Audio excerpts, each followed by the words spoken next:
Alright, hello everybody and welcome back to Cutting Edge Action. Now I'm going to start this video by saying this is not going to be a review. This is mainly going to be me talking about how practical this knife in front of me is. Now what is this? This is a standard full-size bug out that I have equipped with black aluminum scales. And I've changed out the pocket clip for the full-size deep carry pocket clip, which you can get from BenchMade for $10. And then I went ahead and swapped the vast majority of the screws except for the pocket clip for tiny Phillips head screws. And I think not only do they give the knife a unique look, but they're also practical for me because I like to constantly fiddle with my knife and adjust it. So being able to do so with just my Leatherman or the multi-tool in my wallet, for example, is a really nice plus for me. So that's why I did that. But I think this knife is just absolutely fantastic, and I'm going to go through some of the reasons why. Now, my first BenchMade was the standard full-size bug out in blue, the blue plastic model, and it really did make me fall in love with the axis lock. But after I got an Osborne 940 and a Grizzly Ridge 15061, I still liked the bug out, but it felt hollow. It felt like it was missing something. It felt like it was missing its oomph, for lack of better phrasing there. Now, this version that I've built here with these aftermarket aluminum scales that I got on Etsy, feels like it really has that power and that oomph factor. It feels way more solid in the hand. It doesn't flex hardly at all. It's very hard to get this knife to flex now. And it just feels so much sturdier and like it has so much more character to it. The aluminum scales are such a huge upgrade that I would recommend it to just about anybody who has already bought a bug out. If you've got one of the plastic models, the aluminum scales just really bring the knife together and make it feel so much more finished.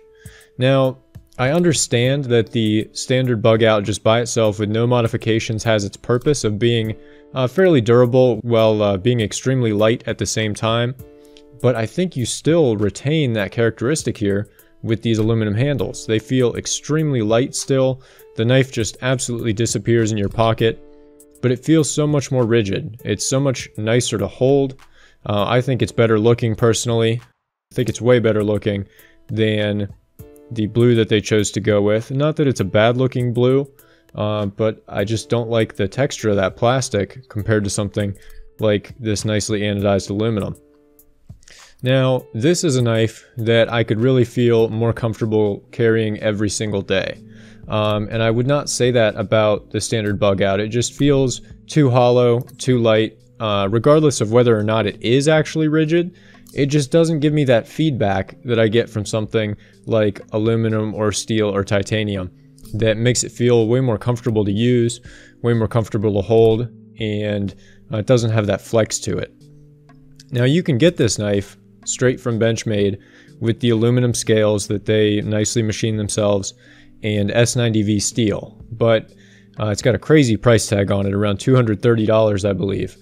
So my recommendation is that you just get the standard plastic bug out and then get scales from a company like Flytanium or another retailer on Etsy, because then you can choose carbon fiber, you can choose aluminum, you can choose titanium. You can have whatever you want, and chances are you're still going to end up coming out of that deal cheaper than if you went straight to BenchMade and bought their aluminum handled version. Now, not only does building it yourself give you the chance to save the money, but it also allows you to really get to know the knife, and it almost gives you an attachment to it. It's kind of cool when you build up something yourself and make it just exactly how you want. And I think that doing that yourself can really make the knife feel that much more special. Now, this knife, after my customizations, I'd say it still retains all of its character, but it's just better looking all around. It looks awesome with the blue barrel spacers in the back, and the blue thumb studs, and that nice, almost mirror finish blade just looks excellent.